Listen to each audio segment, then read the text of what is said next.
Whoa. Got it. All right. So now that we've started recording, I'll now invite Stacy Casimir, ACIP's communications officer, up to deliver a land acknowledgement. Yeah.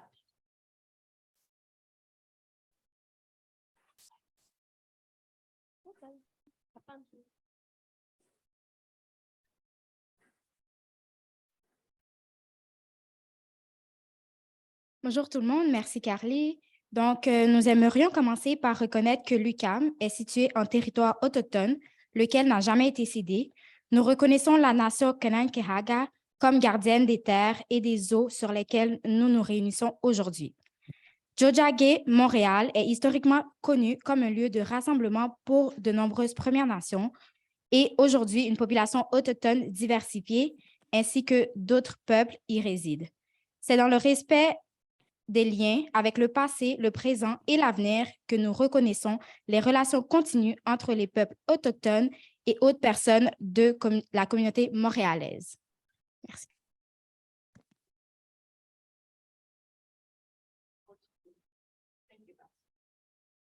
All right, thank you, Stacy. And while we are not in Ottawa today, I feel like it's important to note that NEEDS is based out of the unceded and unsurrendered lands of the Algonquin Anishinaabe people. We also have participants calling in from across the country, from Turtle Island, and from various treaty and ancestral lands. It is important for us to remember that all systems of oppression are interconnected and that colonial violence exists and persists in our society today.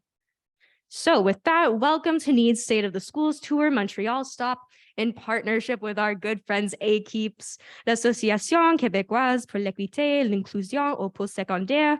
So before I hand it over to Frank Smith, NEEDS National Coordinator, for our opening remarks, a bit about today's event and accessibility.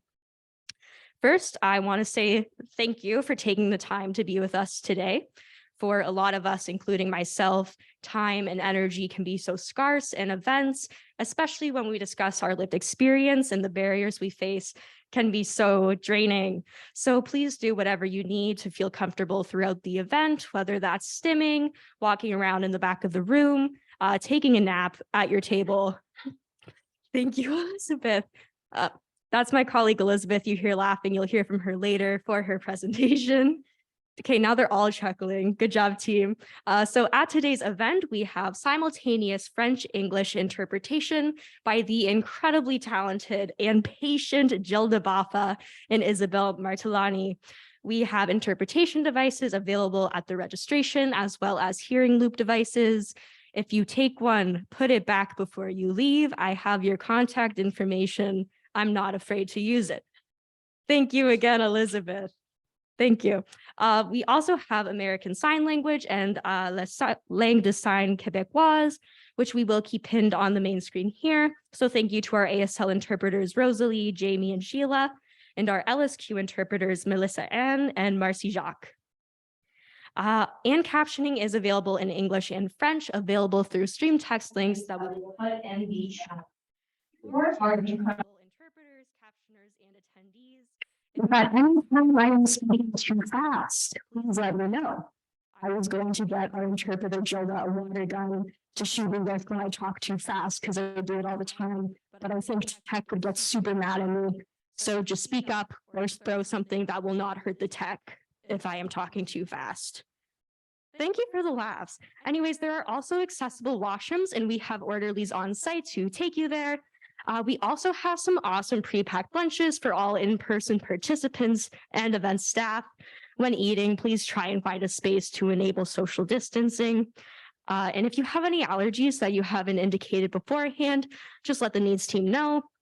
And for COVID-19 precautions, we ask that everyone wear a mask if they can. Hand sanitizers and masks are available at the registration desk over with Aaliyah. Aaliyah, can you shout? Good job. Okay, perfect. Over with Aaliyah. If you do end up contracting COVID-19 within 5 days of the event, please email me at carly.fox@needs.ca, just so we can inform other participants. We will keep your information confidential. And if you have any questions, concerns, or unaddressed accessibility needs, just let me know and we will get it sorted out.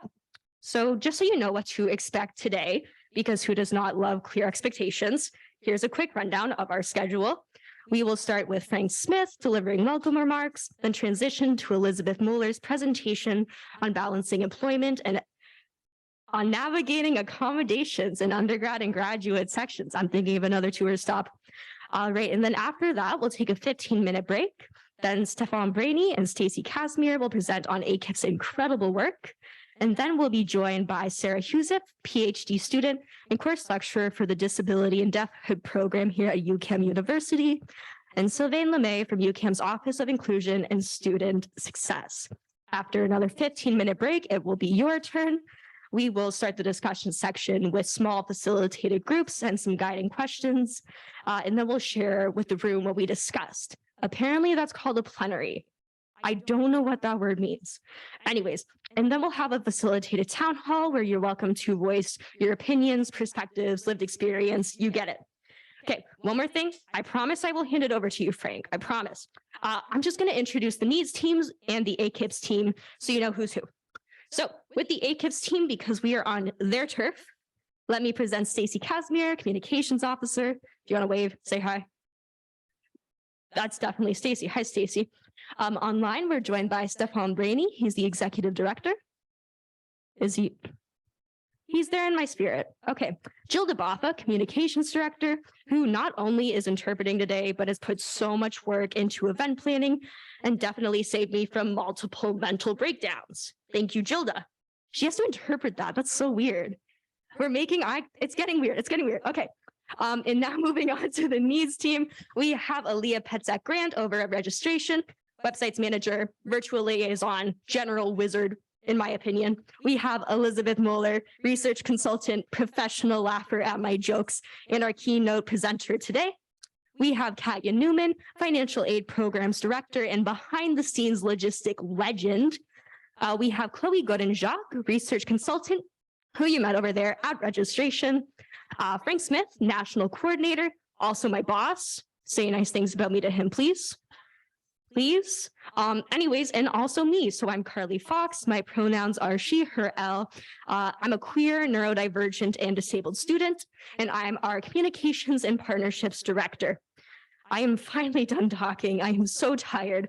I am so hyped to hand it over to our national coordinator, Frank Smith, for the official welcoming remarks and to share a bit about needs. And I prepared a super embarrassing intro for you. I cannot wait. Okay.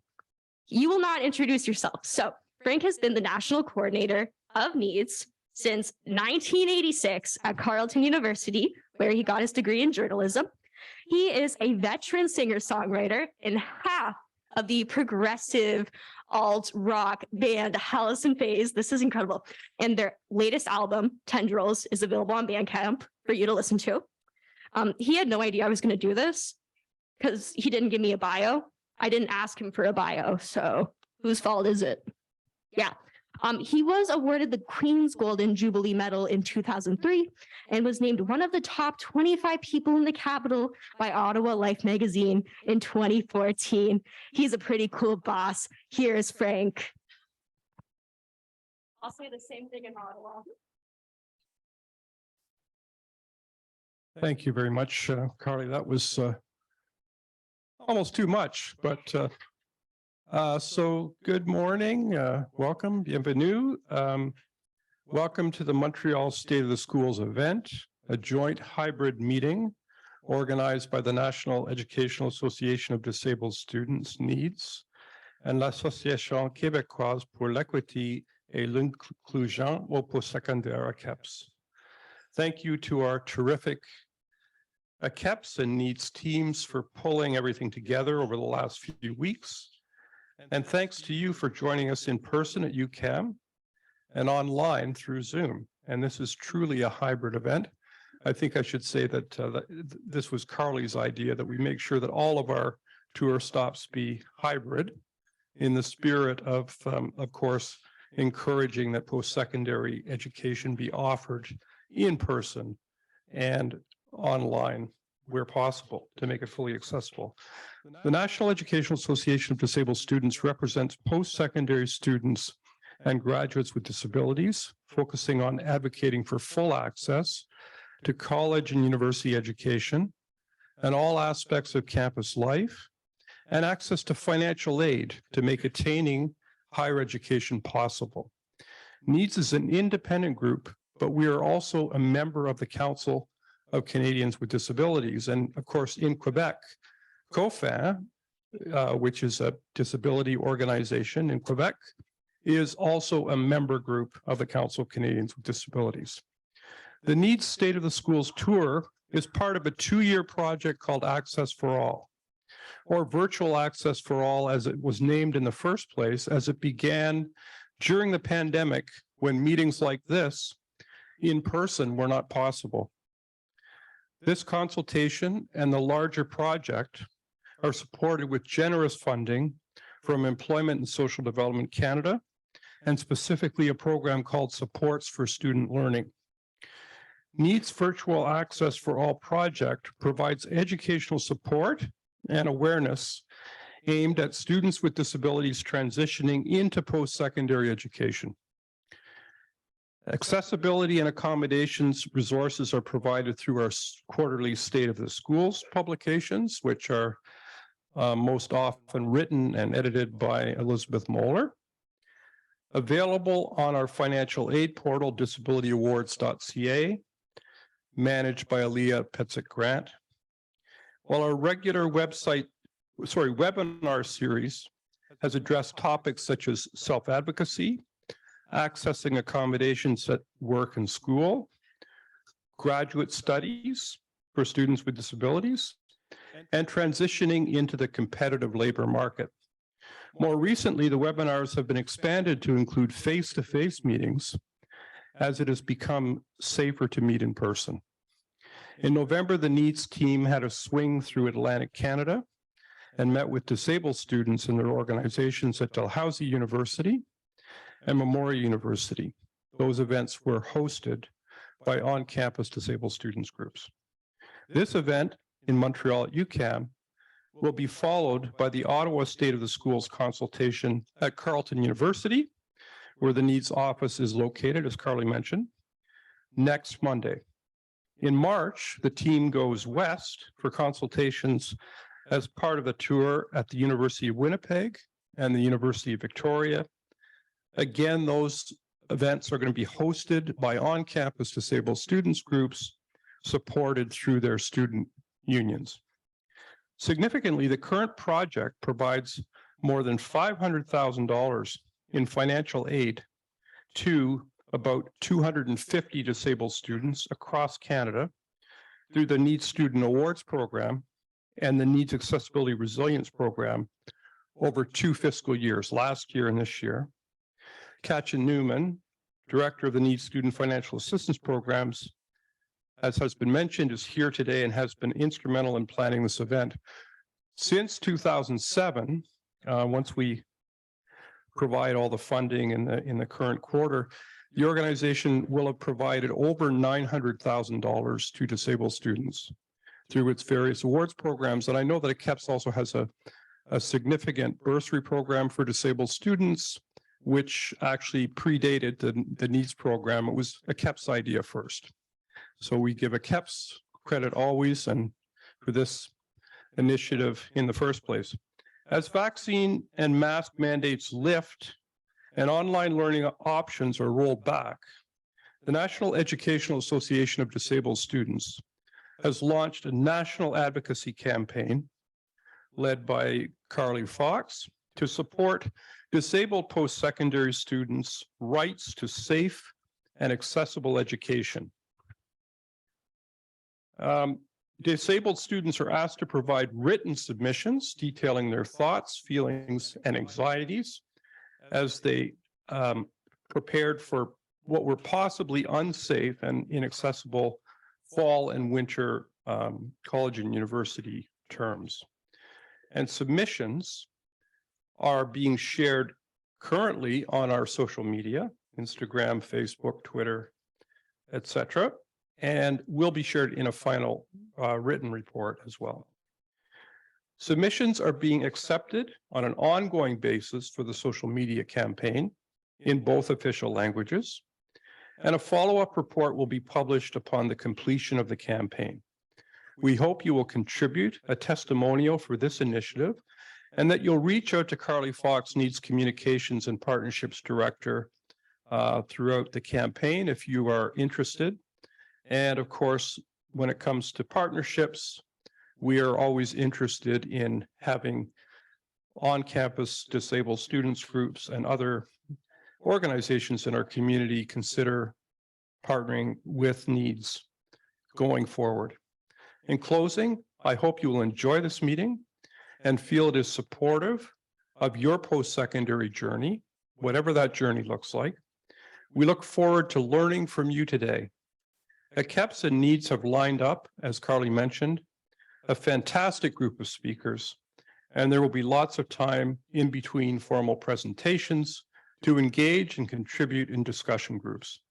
Your voices matter to us as we go forward to continue advocating on behalf of post-secondary students with disabilities to colleges and universities, federal and provincial governments, various stakeholders in the student and disability communities, and in doing that with solidarity with other student and disability organizations in Canada that are part of our network. Thank you very much again for joining us. Merci beaucoup. Enjoy the day.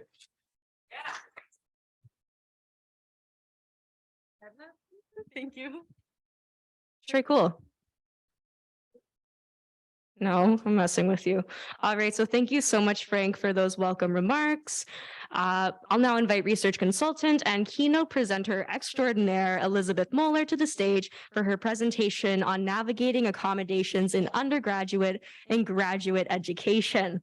I do not know how Elizabeth manages to juggle all of the cool things she has going on, and we are so lucky to have her today. She is a doctoral candidate at Western University in the Health and Rehabilitation Sciences program, where she explores how discourses and practices around direct funding shape access to services. She is also an accessibility specialist for Left Turn, Right Turn, and sits on the Canadian Institute for Health Research External Advisory Committee on Systemic Ableism and Accessibility.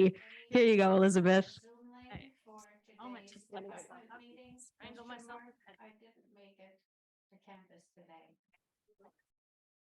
All right, so I hold this.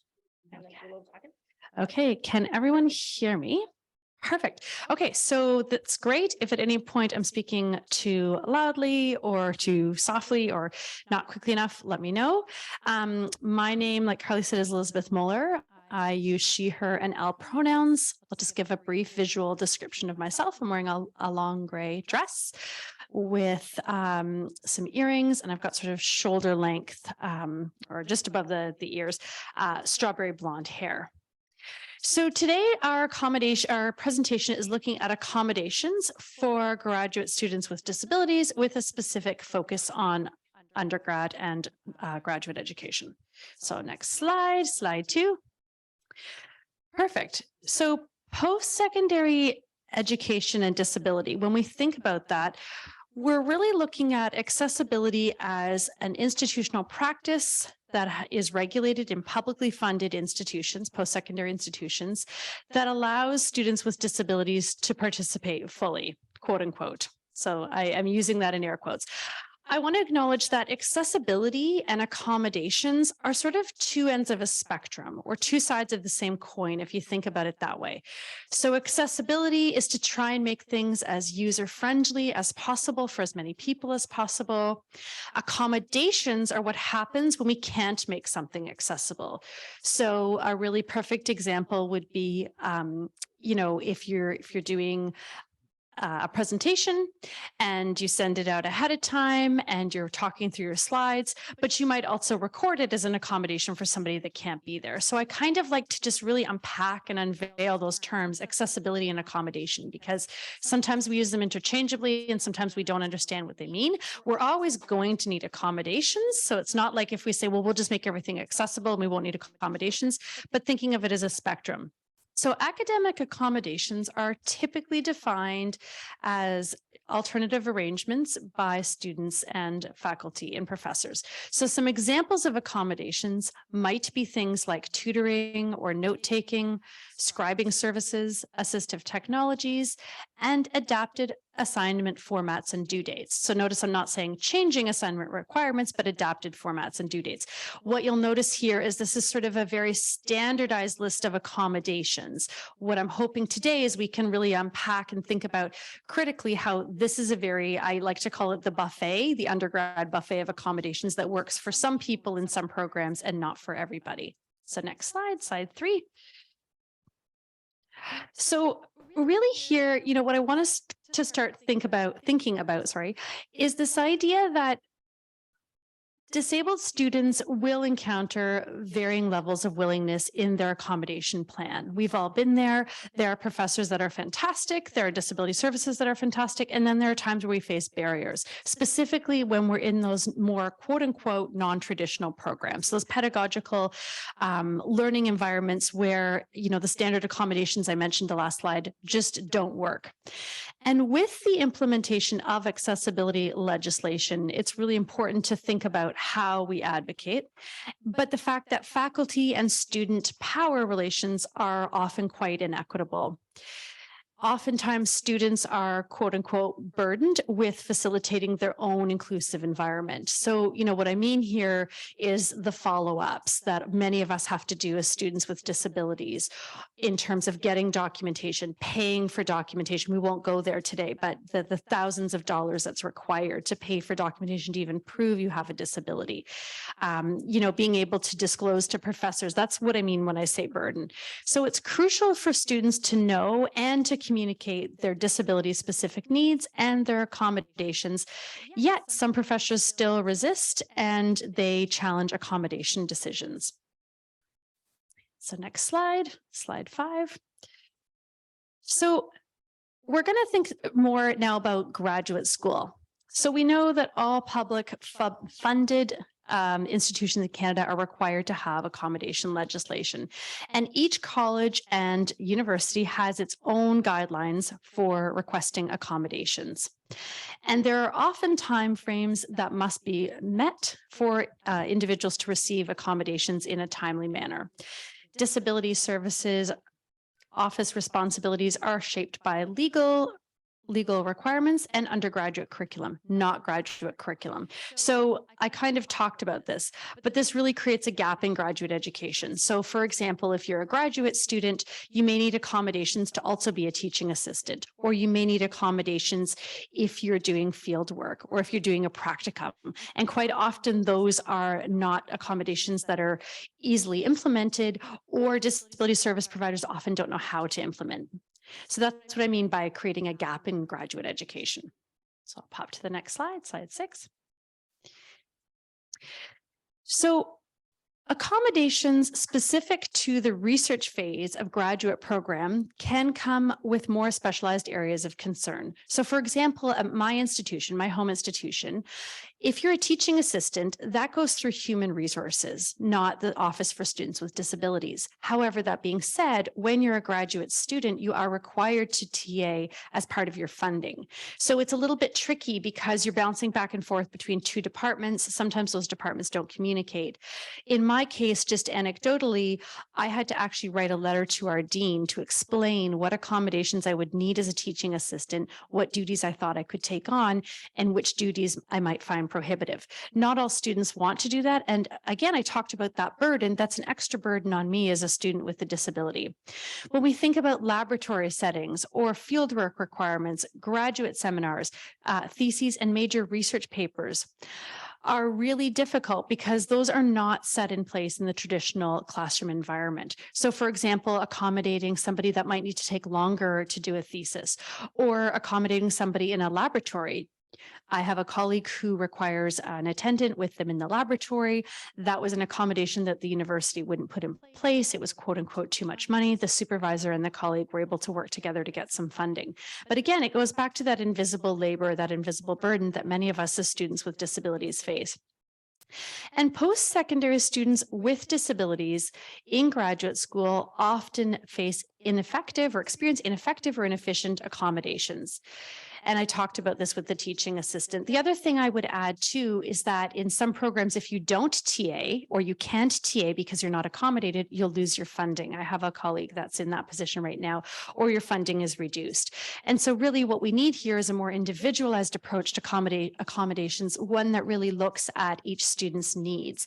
And although in theory, we might like to think that's happening, what we're hearing from our State of the Schools tour, our advocacy campaign, and our experiential knowledge is that that's not happening.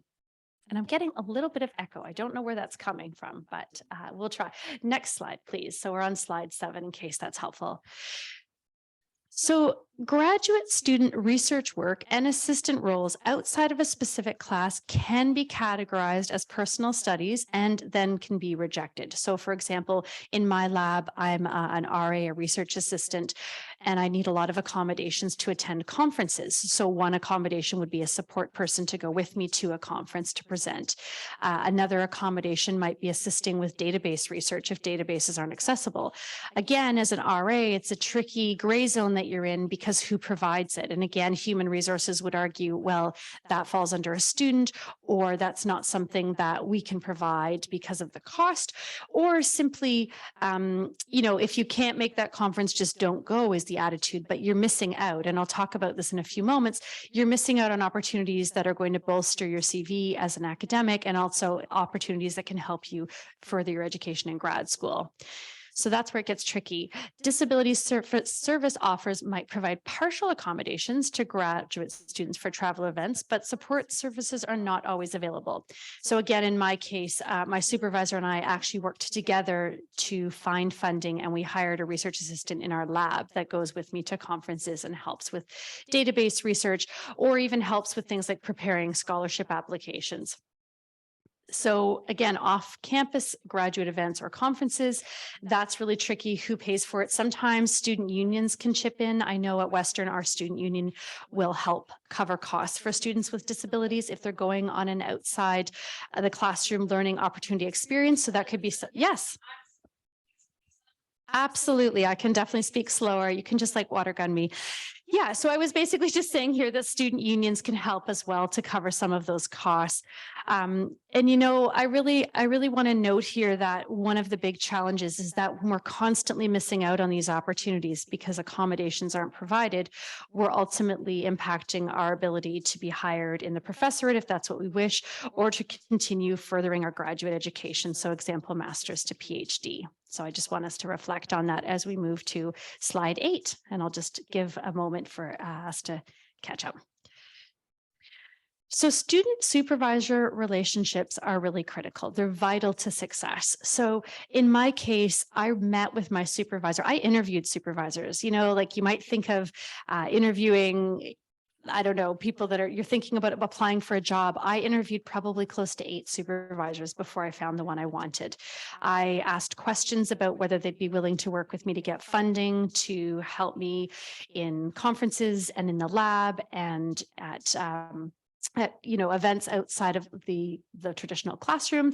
I also asked a lot of questions about how they would feel about having students with a disability if I was to need more time. You'd be surprised, or maybe perhaps you wouldn't, how many people said they wouldn't be comfortable. Like I said, I interviewed 8 people before I found Dr. McGrath, with whom I'm very fortunate to work. And I think, students with high quality relationships, we know this with their supervisors, are more successful. One of the things that my supervisor and I did very early on is we sat down and talked about what accommodations I would need, not even when I was a student, but in the application stage. So when I was applying to Western, at Western, it's actually required in my program to have a supervisor prior to your admittance, your acceptance. So that's a barrier again, because if students can't find a supervisor or there's negative attitudes, it's really difficult to even get that application in the door.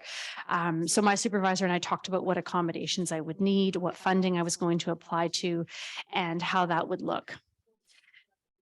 So it's necessary to clarify expectations and rules surrounding graduate level activities and funding. So does your supervisor have extra funding to support you? If not, where could you look?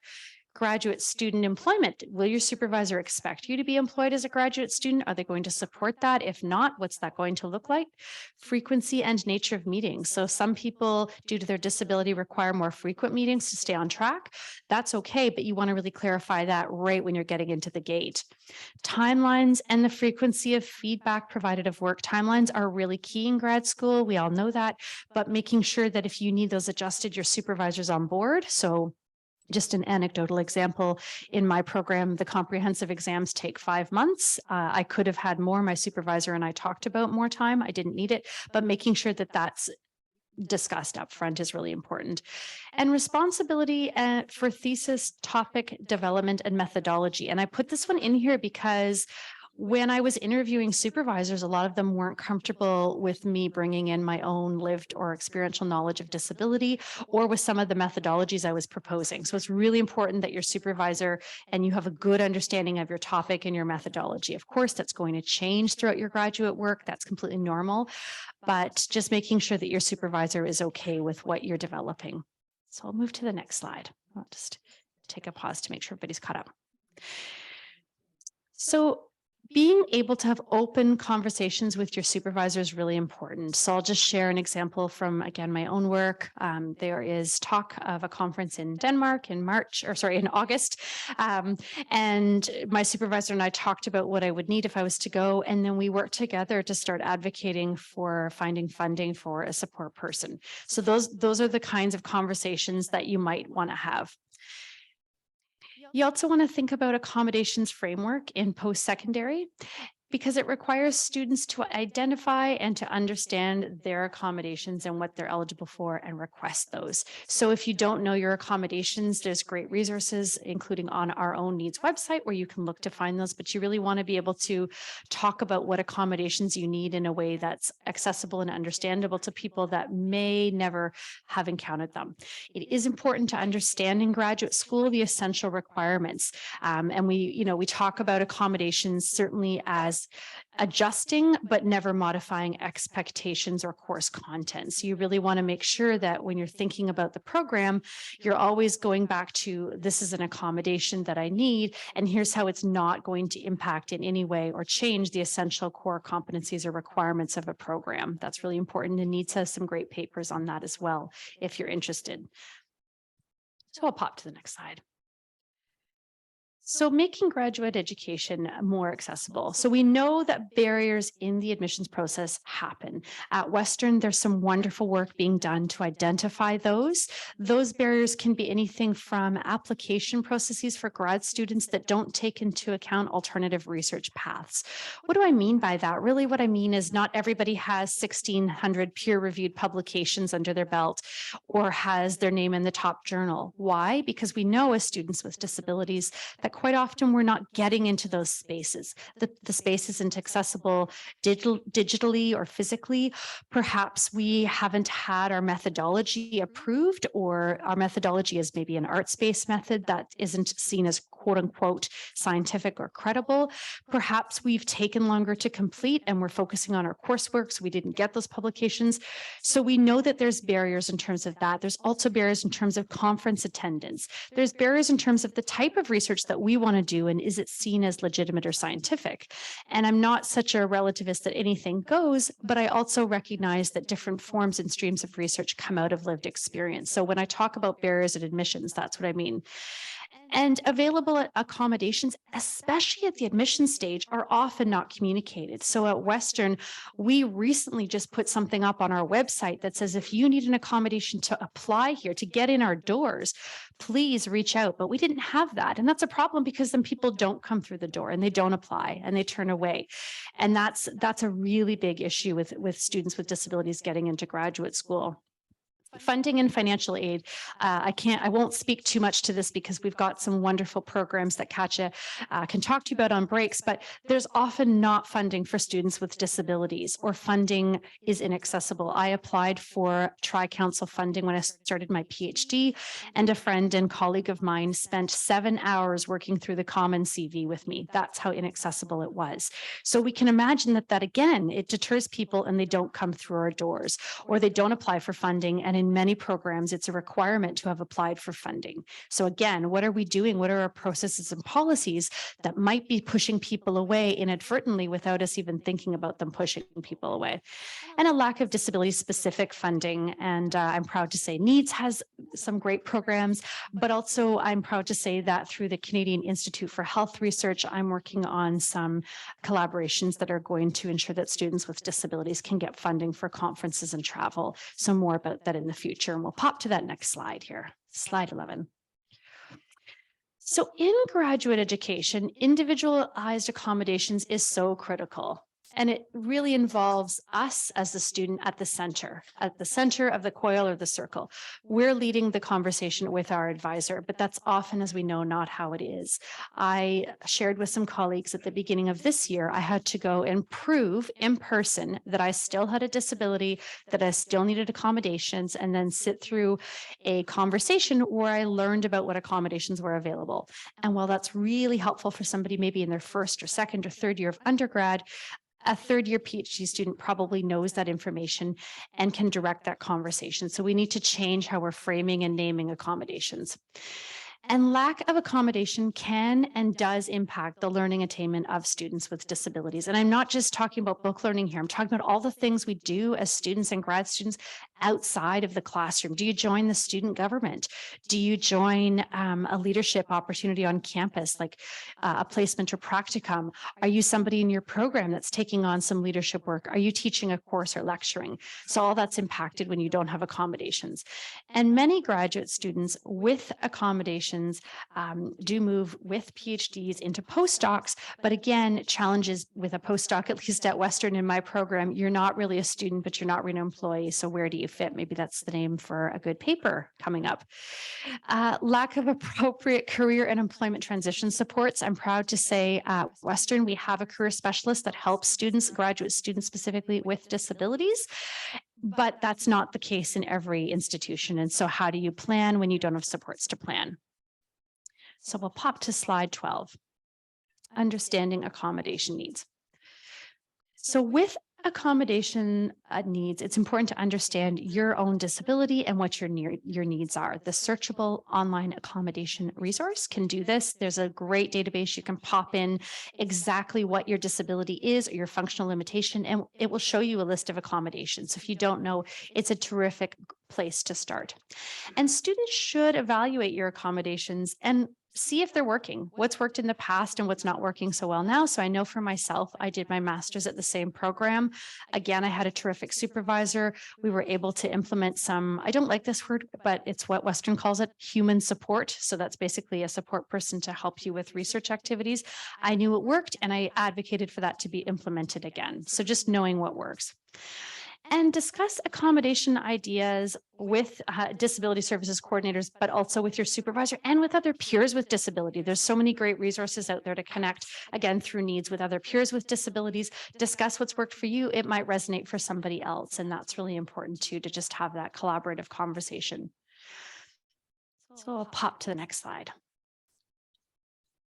So preparing for accommodation meetings, I won't spend too much time here, but I did want to throw this slide up. It's just really important. You want to go in not on the defense. You want to kind of have your toolkit in your arsenal. You want to know what's working. You want to say what is available. You don't know till you ask, and the answer is always going to be no till you ask. So I actually credit Carly for talking about this at our last State of the Schools. You know, don't go in on the defense. Really think about, what do I need? What's available to me? And plan to meet with professors. I say this at least 1 week before class starts, but I also want to recognize the precarity of the professorship and that many professors are actually not even hired until sometimes 2 or 3 days before a course starts when they're on contract. And I also recognize that if you're a contract faculty member or a teaching assistant, you're only paid for hours in the classroom. So while I recognize that as students, we want to meet with professors and we want to get that ball rolling, I'm also aware of the professorate and the challenges that they face, and I want to be mindful of that. Bring disability documentation. I don't love this, but we know that that's the world we're in. And I'm also aware of the money that can cost. So I say that with that caveat. And students and advisors can develop or will hopefully develop a plan that's appropriate. I would also say, in addition to your accessibility advisor, if you want to bring a support person to that meeting, I encourage it. I've brought my thesis advisor to that meeting. But I always say, if you're going to bring a support person, let the accessibility advisor know in advance, just so that it's sort of not an ambush. You want to think about all sides. I'll pop to the next slide, slide 14. So know and ask. This is really important, what's available. You might not always know what's available. I didn't know, for example, that there was funding for me to get a computer with assistive technology software. I asked and I was able to find that out and fill out the paperwork. And outline accessibility needs and possible accommodations that may benefit your own individual needs, and identify goals and desired outcomes. So maybe one of your goals is to become more proficient with a specific piece of assistive technology. Who's on your campus that can support you with that? So at Western, we actually have an accessible librarian, which I didn't know. So again, when I asked and I explained that I was doing a lot of research involving database searches and sometimes printed materials that aren't available in, electronic copy, my advisor and I worked together to find out who the accessibility librarian is. So it's really important to kind of be able to ask those questions. An understation duty to accommodate and undue hardship. So what I mean here is, what is the university's obligation, because they are obligated to accommodate up to the point of undue hardship. And in Needs, again, has some great papers written by myself and Barbara Roberts on that. So I'll pop to the next slide. So what to do when accommodations are denied? So first of all, don't be afraid to ask why. What was the reason? It's important to understand that so you know how to modify the request or go back and ask for something different. Follow up with an email, if possible, to formalize effort to request further information. I would also say you can reach out to any of us here on the Needs team, and we're happy to chat with you about accommodations and why those haven't worked. And asking for the reason for the denial can help empower you as a student just to figure out what happened. And if a professor or an institution can't provide the requested accommodation, they still do have a responsibility to provide something. So you want to think about, what's that middle ground? How can we go back to the table and compromise? So maybe you can't have somebody that's paid for by the university to go to conferences with you, but is there, for example, conferences locally or on campus that the university can provide somebody, or the college can provide somebody to go with you too? So just kind of modifying that conversation. And our last slide here. So what to do when accommodations are denied? Just a few more points. If your request is denied, but you believe the accommodation is reasonable, or the reason for the denial is not valid, it may be possible to appeal that accommodation. Many institutions have an ombudsperson that can help you with that, or a liaison at your student government. I can't speak highly enough of student unions and student governments. So cheers to them. They're a great resource as well. And be prepared to ask why it was denied. I think I said that, but you might want to think about recourse for receiving the accommodation, and follow up in writing, like I said. So I think here I will pop to our resources slide, just so you can see where I've got everything, which is our next slide there. And I will thank everybody for listening to me today, and for being vulnerable and sharing what's worked for you, and to having some great dialogue and discourse. Thank you very much.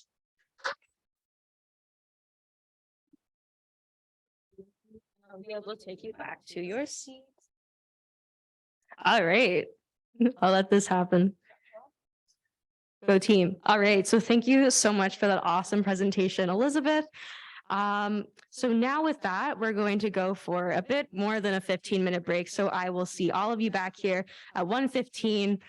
We have way too many prepackaged lunches, so please eat many, like 3, 4, 12. If you have a family at home, feed them. Like, for real. Okay, that's it. I'll see you in 15 minutes. Thank you, everyone.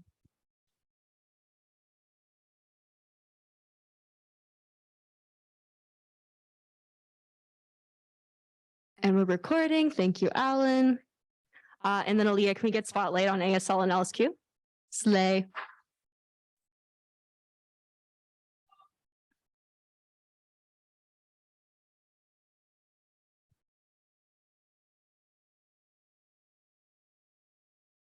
So anyone want to sing the Jeopardy theme song?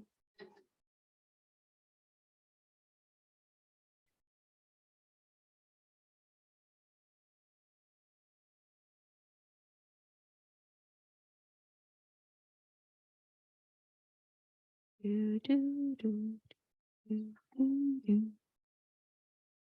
You need help? Trey, cool.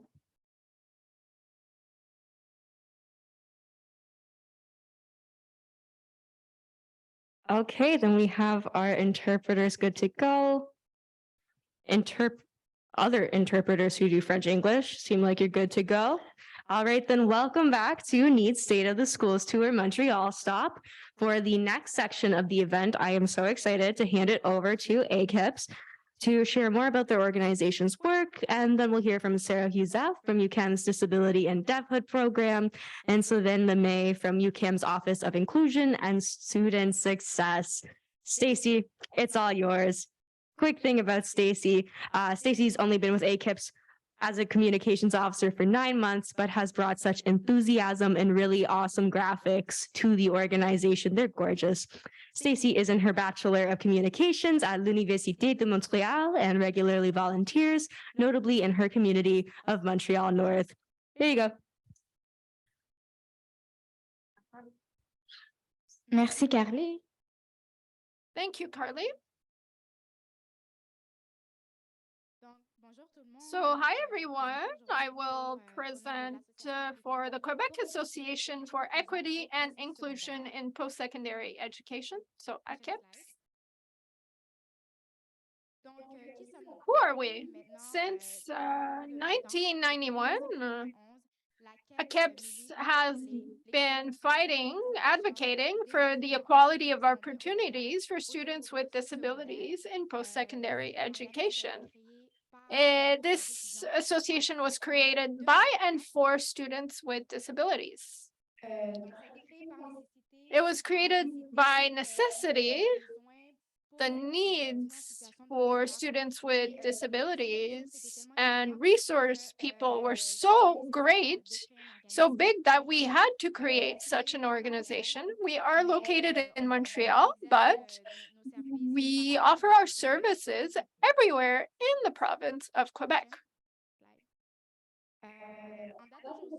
So our team currently, there's Stéphane Brainy, who's the executive director, Gilles Labofa, who's the director of linguistic services, Stacy Pou is administrative director, Felicity and Spence and Alex Lucier are project managers, and I am a communications director.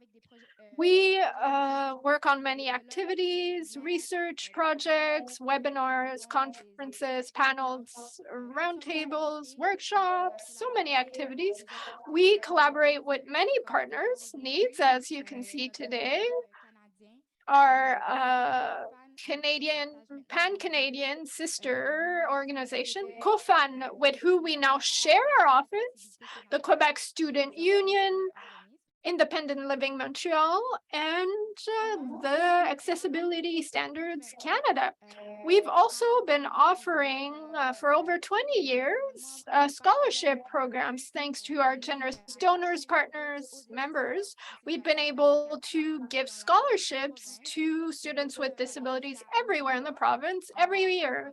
Scholarships that go up to $1,000. In the spring of 2022, we offered more than $15,000 in scholarships everywhere in Quebec to really encourage students with disabilities to continue their studies and to advocate for their rights, to also help them cover the costs related to their situation. We receive many positive comments, feedback. It always makes a big difference in the life of these people. There's many ways to involve yourself with us. You can become a member, whether you're a student with disabilities or simply an ally or associations that advocate for students with disabilities. We invite you to become a member so you can participate in the AGMs. When you do this, you can be part of the board of directors. You can vote when we have meetings. to be part of the board, there's now a vacancy on the board of director. So if you become a member of ACEPS, you can then be part of the board. We're also working on the second edition, the Week of Awareness on Accessibility, Universal Accessibility at Vieux Montréal's CEGEP. That's coming up. More details on our social media coming soon. So for our partners and collaborators, we are calling out on you for donations. Thanks to you, we can offer scholarships every year. Without your help, it's not possible to continue this program. So we invite any donor partner, if you want to collaborate on this and next events, we invite you to donate. So you can follow us on our social media, Facebook, Instagram, Twitter, our website that is full of resources. So ACEPS, AQEIPS. Thank you.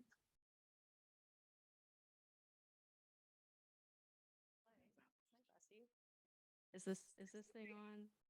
It's not the start of a stand-up comedy routine. Thank you so much, Neat Team. Thank you so much, Stacy. Now we'll hand it over to ACEPS Executive Director, Stéphane Brainy. I will introduce you because you have a really cool bio that you sent me, which was super helpful. So Stéphane took on this role as Executive Director in August 2022, returning from his past work as a project manager. Stéphane is currently enrolled in the Graduate Diploma in Information Technology Governance at TELUC University and is the head of Brainy and Associates Inc., a management consulting firm offering startup, expansion, and recovery training and coaching services. He was the founding president of the Stéphane Brainy Foundation, a nonprofit organization helping those with impaired mobility access, equipment necessary for their well-being and independence, and was a municipal councillor for the city of Lachute. All right, Stéphane, go for it. We took care of that. Thank you. Stéphane, it's all yours. Thanks, Carly. Alors, bonjour. Comme Carly l'a dit, mon nom est Stéphane Brainy. Hello, Tout my name d'abord, is je voudrais Stéphane dire un gros Brainy. merci First of all, I'd like to à say a tous big ceux et thank celles you to all qui those who ont fait en sorte de réaliser cet événement pour lequel on se organized this rencontre event aujourd'hui. that we On are ne meeting parle pas for assez de today. l'importance We de la don't scolarisation talk dans une enough about the société, importance puis of encore moins education de in celle society, des and personnes en even situation de less handicap. that C'est pour moi un for plaisir people d'être with ici. disabilities. Et je It's tiens a à great remercier tous ceux pleasure qui ont fait en for sorte me to que be cet here événement today. soit So I possible. thank everyone Pour that un made this événement comme event ça possible. implique For such an beaucoup event, de personnel, a lot beaucoup of de, staff is necessary, de temps, a lot of d'énergie. time, Donc, energy. merci à vous tous. So thank you, everyone. Moi, je suis ici en So I'm premier temps pour vous here parler un peu de mon to expérience talk about au niveau also my académique. personal J'ai un experience in parcours an qui est très academic atypique. environment. I have a very Je suis retourné aux atypical études à journey. l'âge I went de back to school 28 ans, at the age of 28 suite à un years accident de old plongeon after qui est a survenu diving le 22 juillet accident that I 1994. went through on J'avais alors July 27 ans. 22nd, Donc, 1994. I was 27 c'était years une old at the time. réorientation. So I Je had suis to devenu change tétraplégique, careers. paralysé des quatre I membres. became Donc, j'étais camionneur, impossible tetraplegic, pour moi so de reprendre mon paralyzed travail. with the 4 members. Donc, I was on m'a a référé truck au driver retour aux before, études. so I could not go back to my Auparavant, j'avais fait former job. So I went cours back to school. I professionnel had done a qui professional était degree dans les années in the 80, past, in the un 80s. cours qui me donnait une A équivalence de course secondaire 3. that Donc, gave me a pas évident secondary après ça de dire 3 on se fait le level. saut, So it on wasn't s'en va dans des easy at études the time universitaires. to Là, go la to recherche a commencé. university. So I J'ai started doing some eu research. des contacts avec I had some l'Université de contacts Montréal, with Université les de Montréal HEC and et HEC l'Université TELUC. and the Finalement, TELUC c'est University. là où je suis allé. So that's where I Puis j'ai été decided bien to reçu. go. TELUC and I was well Pour received. commencer, on m'a évalué, on a fait des To profils start, psychométriques. they Puis comme le côté evaluated gestion me. ressortait beaucoup, And on because m'a the aligné vers un management certificat en skills came administration des out affaires. as Ce a que j'ai skill for fait, me, that I euh, started with a business ça a bien été. administration J'ai eu un bon certificate. I soutien. did that. It went À l'époque, le well. I service aux got étudiants good en support situation de at the handicap time. The à service for l'Université TELUC. students with disabilities at J'avais TELUC rien à dire là-dessus. was J'ai good. eu I had un bon nothing soutien bad to say financier about aussi, de that. l'aide I financière got good aux financial études support là, du gouvernement from du the Québec, Student qui Financial m'a Aid permis Program là, of the government of de Quebec, compenser which pour mes frais de allowed me subsistance, puis to mes pay frais for my living d'études, expenses naturellement. On and s'entend que les cours, il y a un fees, coût à of ça. course.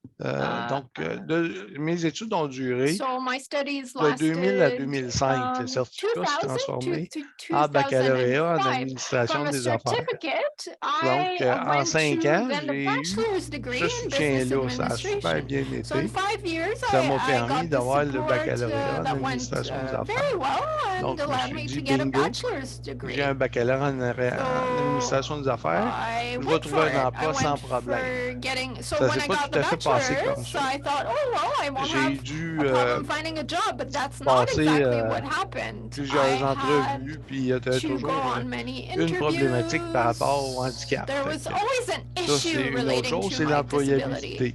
So Aujourd'hui, on that's est a là pour question la of scolarité. Donc, employability of au niveau students, du of people with baccalauréat, disabilities, but I'm ça s'est gonna bien mostly talk passé. about my J'ai eu studies. des So it embûches, went par exemple. well À during l'époque, my studies, on but there n'avait were pas some obstacles. j'avais une At the time, indisponibilité d'avoir accès à un we ordinateur did not pour mes have examens finaux. access to Je a devais avoir computer un for accompagnateur final qui exams. I écrivait had to have les a réponses pour support moi dans un person who cahier. wrote in a Imaginez-vous, notebook là, je vais vous the donner un answers exemple for qui me. est So assez, imagine, for example, qui illustre très bien to ces 5 illustrate années-là these 5 de years problématiques. of J'avais issues and la obstacles. personne qui m'accompagnait The person pour aller à who l'examen, qui was était au with me cégep de Saint-Jérôme, to do en salle, the sous exam with surveillance me at privée, the étant donné là, que Saint-Jérôme je devais CEGEP donner mes in a réponses private par, room was en there parlant. to Donc, write down cette my personne-là qui answers. I m'accompagne would speak my écrivait les answers and réponses they pour would moi dans le write them cahier. down in Donc, the exam book. j'ai fait un cours d'administration financière, So un, I did le premier cours. the financial Pour les administration travaux, level 1 j'ai eu course. 45,5 sur 50. For C'était très bien. the work, I got a Quand est arrivé le 45.5 temps out of de 50 for passer l'examen, assignments.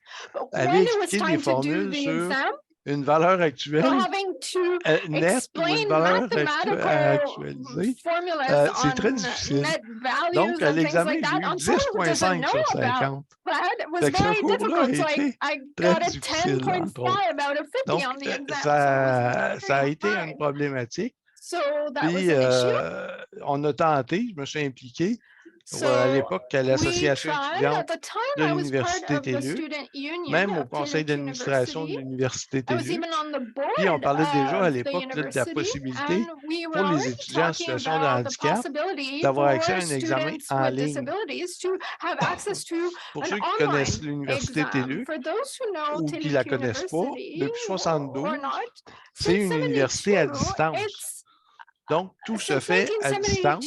it's a Donc, distance c'est... university. Everything is Je ne remote. voyais pas pourquoi on avait une So problématique I au didn't niveau de know l'examen. why there was Fait this en tout issue cas, with ça a resté comme ça. Puis, exams. malheureusement, on a eu cette problématique-là pendant Unfortunately, plusieurs we had années. this issue for Ça many va avoir years. pris une pandémie. Je suis retourné aux So études it took a en pandemic to 2019 fix this. I pour went back faire un to school in DESS 2019 en to do a gouvernance des graduate technologies de l'information. diploma in J'ai encore été governing très bien reçu IT à l'Université TELUC. technologies. J'ai eu And un I bon was very soutien well du received service at aux étudiants TELUC, a good en situation de support handicap. for students with Ce qui s'est un disabilities. peu moins bien passé, What didn't go c'est so que well though j'ai pas eu accès à l'aide is financière aux that études I did durant not très have longtemps. access to the student financial Malheureusement, aid après program 2 for ans a et long demi, time. Unfortunately, after il n'y avait 2.5 plus d'accès years, à d'aide there financière. was Fait que no more le financial coût support. est quand même So élevé the pour la cost is pretty subsistance, high puis pour for living les frais de scolarité. expenses and Donc, je for suis arrivé scholarship devant fees. un So dilemme. Qu'est-ce que je fais? I est-ce que j'arrête mes had a études dilemma. I wondered, pour what aller should I do? travailler Should I ou stop qu'est-ce school que to tu sais, go bon. work? Fait que c'est ce qui m'a amené à me So chercher un this is travail à what brought mi-temps. me to look for a Donc, part-time c'est là job. où j'ai And this trouvé is where par I mon found conseiller with my du counselor service aux étudiants en situation de handicap. to L'offre d'emploi m'a support été envoyée counselor for de students with l'Association disabilities. québécoise pour They l'équité sent et me the job l'inclusion au poste posting secondaire for ACEPS, the pour comme Quebec chargé de Association for projet. Equity Donc, j'ai été and embauché Inclusion le in 14 juin 2022. Post-secondary Ça faisait mon education. affaire. So Je me suis dit, I bon, je suis was en train de faire hired mon rapport de part-time recherche, on va as faire ça. a project Puis, manager at bon, first, good. and I was like, great, I'm doing my research project Donc, and I c'est have ça. this C'est part-time cette job. problématique-là qui m'a amené So this à faire un is the retour au situation travail. that brought me L'aide to go back financière to au work. Québec est trop Financial courte aid au niveau du in deuxième Quebec cycle pour is les too étudiants short en situation de in handicap. graduate studies for Fait students with que ceci disabilities. étant dit, So having euh, said this, c'est ce qui touche mon parcours this universitaire. was my journey with Je vais passer university. maintenant, bon, Now là, I je will suis arrivé talk à la KEPS en juin arriving 2022. at ACEPS. Et I puis, started so in June le directeur 2022. général m'a The annoncé executive director at the quelques semaines plus time tard told qu'il me a few weeks quitterait ses later that fonctions he puis was going to qu'il y avait leave besoin de his quelqu'un pour le position and he remplacer. needed C'est là someone où to take over. j'ai eu à faire un So choix. Est-ce que je I prends had to le make a poste? choice. Et Do I puis, take this comme position? ça touche l'éducation, ça And touche because les it's personnes en about situation de handicap. education, Étant people with moi-même un étudiant en disabilities, situation de I handicap am myself qui a vivait une student problématique au with niveau financier, disabilities ben, je me suis experiencing dit, bon, financial pourquoi difficulties. pas I told m'impliquer myself, là-dedans well, puis y why embarquer? not Fait que c'est ce que j'ai fait. become involved with L'année this? So 2022 that's what I did. a été une So the année year de 2022 was a 2023 year, sont and 2 années où 2023 la are 2 KEPS years est where en ACEPS is restructuration. working on a On restructuring. est en train de tout revoir. On We est en train de refaire are un nouveau plan restructuring stratégique. everything, a new On a strategic déménagé plan. nos locaux pour réduire nos We coûts moved avec le to partenaire reduce qui est la some COFAN. costs. So we are in the Euh, same office On as a our partner restructuré COFAN notre now. système We informatique qui restructured était the IT pas à date, system donc on s'est mis à date that là-dessus. On est was en not up refonte to de notre site date. Internet We pour qu'il are soit plus updating our user-friendly pour website to tout le make it monde, more user puis qui friendly donne plus d'informations. and so that it can give more Tantôt, là, je disais que information. So I said earlier je that connaissais pas la KEPS. I didn't know Je savais pas, moi, qu'il y avait before des working services for aux it. I étudiants en didn't know situation de there were handicap services ou for qu'on students pouvait with avoir des, disabilities. Or qu'il that y we avait could des organismes have qui pouvaient nous aider ou nous soutenir organizations là-dedans. that could help us, support us Malgré in this que journey. j'ai étudié de 2000 à Even though 2005, I've been personne ne m'avait I jamais was a parlé student for ni 5 years, de from 2000 to NEET, ni de la 2005. No one KEPS, ever talked ni about needs d'autres or choses. J'ai ACEPS appris ça or quand je suis arrivé anything le else. 14 juin I 2022. found out Imaginez-vous about que ma ACEPS on June 14, surprise, alors 2022. que So j'en ai imagine how discuté avec surprised I quelques was. conseillers I told a en few situation de counselors handicap about it, counselors that depuis support mon students entrée en with poste, disabilities. qui Ever savent since I've plus ou been moins working at ACEPS, so ce they que nos more or organismes less font. know what our Donc, organizations do. c'est une question que So je veux travailler avec la that's KEPS. something I want to work on with ACEPS. On a un projet We have a qui va aller de project l'avant probablement vers la fin that will be 2023, launched c'est de towards the faire end la of tournée des 2023 écoles. to do a On veut tour of vraiment schools. recenser les services qui We sont offerts want to dans chaque evaluate the établissement services that are postsecondaire offered or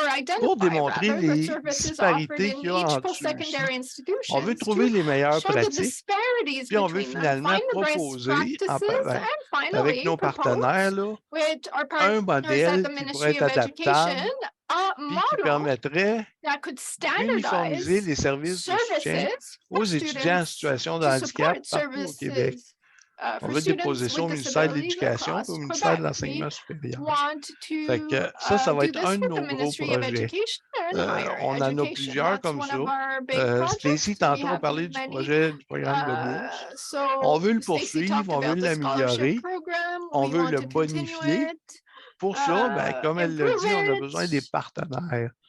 On and a un add nouveau more plan de funds to it. visibilité So we cette need année partners. permet d'avoir des for it. We have a partenaires new visibility plan this or, year that argent allows et bronze. us to have Puis on veut développer des partners partenariats of aussi different à long levels, terme. gold level, Donc, la bronze, KIPS and we a have le want to vent dans les long-term voiles partnerships. euh, So everything is going grâce well for à ACAPS. Gilda a Thanks réussi à to Gilda. survivre pendant It was quelques possible années. for it to Puis là, survive for a few on est years. rendu avec une équipe And now we de have a 5 team personnes, of 5 people, même 6.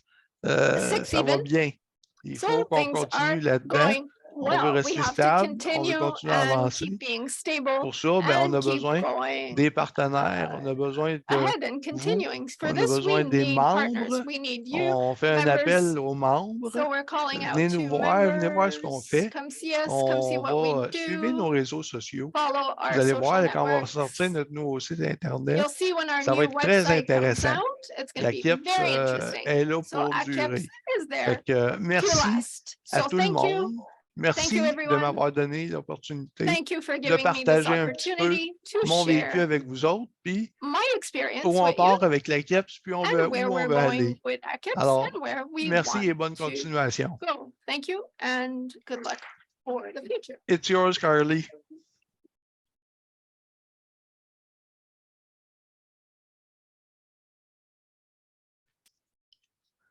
They don't call it a traveling mic for nothing. Thank you for laughing. Oh my God. Anyways, so thank you so much, Stefan and Stacy. I like to say that AKIPS and Needs are besties, best friends. It was confirmed on an Instagram comment section, and I'm going to make a media release about it. Anyways, thank you so much again, Stefan and Stacy. I am now so excited to invite Sarah Hizap up for her presentation. A bit about Sarah. She is a neurodivergent, chronically ill student researcher and PhD student and course lecturer for the Disability and Deafhood program at UCAM University, which is where we are now. Whoa. Thank you for laughing. Wow. Okay. Anyways, thanks for laughing at that. I'm going to stop. So Sarah's upcoming thesis, funded by the Fonds de Recherche du Québec, Société et Culture, will focus on disabled activists in artistic movements, reflecting on the concept of accessible exhibition curation and prioritizing lived experience, which is super, super cool. So Sarah, please join us.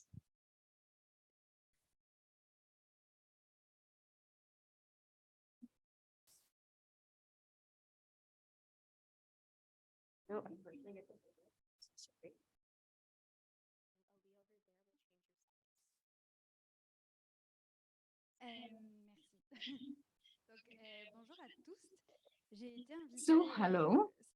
Hello for inviting me. I've been invited as a member of the Disability and Deafness Program Committee to present you with this short program which exists at UQAM since 2021. Committee is made up of Véro Leduc, also a current director, Mouloud Boukala, Jean Orvet. Shall I spell the names so you have them? It's okay. So Véro Leduc, L-E-D-U-C, Leduc, Véro Leduc, Mouloud Boukala, B-O-U-K-A-L-A, Boukala.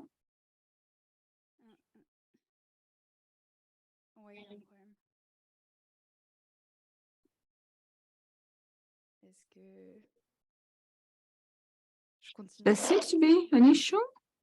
Is it okay? Oh, they have no sound. Okay, we'll keep on going until you get the sound. Shall I continue? Can you hear me? Is it okay? Live interpreters are okay, but we don't know about the other interpreters.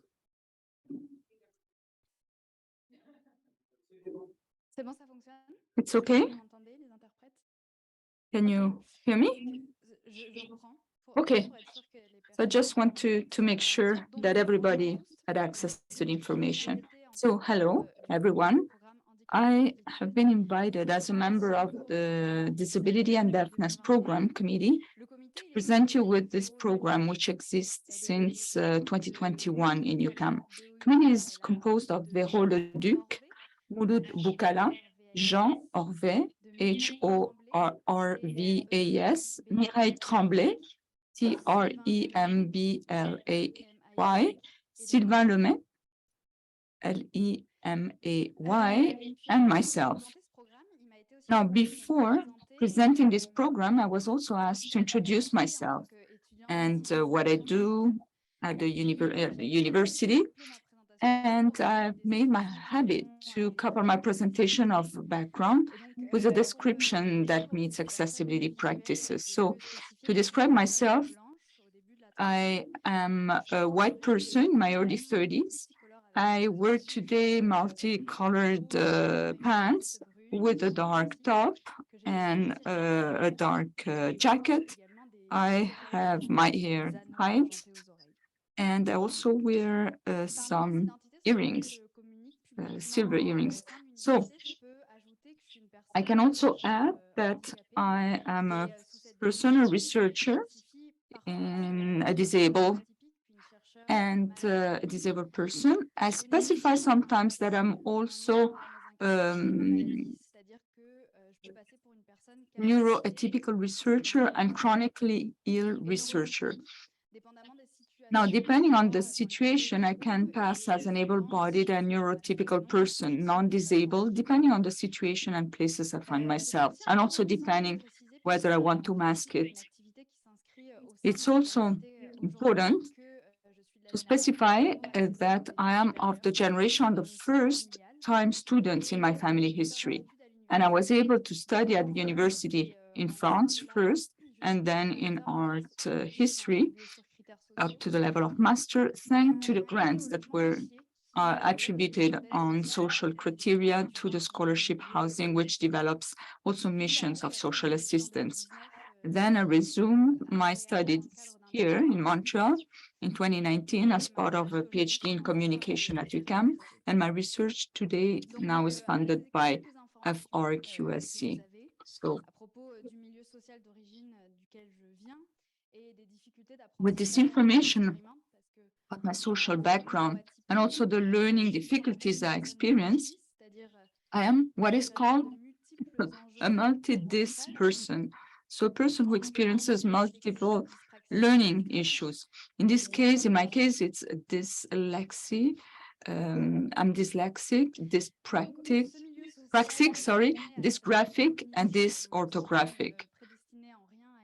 So given this social environment and cognitive reality, it didn't predestinate me to academic career. Then I noticed that now we feel more comfortable naming some disabilities, but often it is rare to specify the realities that result from those disabilities. So I thought that today it was the right place to begin sharing those realities. Now, without getting into all the details of the situation that I'm faced with, given my illness and the different challenges in learning. So, given that I have dyspraxia, I also have great difficulty finding my way in space. So I have a hard time memorizing the past to go from one place to another. So in my brain, I have kind of a lot of maps that I recorded. And I really stick to those references, to those itineraries that I learned by heart. So when I go, for example, to the library, not only I have a hard time finding my way in space, but also in alphabetical or numerical order. And so those are extra challenges. And when I get to master that, it's because I made a great effort or because I tried to get some help. And then I also have an issue with time. I have no sense of time either. And when I have to write or typewrite within a working document or official email exchanges, it involves a lot of rereading several meetings, several minutes, hours to do that. I also have a very low tolerance for external stimuli, which makes it difficult to work in an open and shared office, which is the reality for many students. And those stimuli can also make me forget my train of thought, which is complicated when I'm in front of an audience like today or during the lectures. Then writing is so demanding from a motor point of view that it is sometimes impossible for me to reread after an intense note-taking session. Or sometimes it's unthinkable for me to do that at a blackboard in front of students. So those setbacks and compensatory strategies are very rarely revealed because we're used to living with them. And we often tend to hide them so that we do not lose credibility with our colleagues or the professors. Now, at my own individual level, I see that things are changing and that I am giving more, well, those temporalities are respected much more now. It doesn't work all the time, but I see a big difference. Now, between my first years at the university, it was in a French context between 2007 and 2013, the difference with now my entry into the PhD program at UQAM in 2019. Now, one of the differences between my first and second year at university is the discovery of accommodations. I could benefit from accommodation. And also a huge difference is that between my first and second years at university, I discovered the disability studies and the social model of disability through different writings like Tom Shakespeare, Colin Barnes, Vic Finkelstein.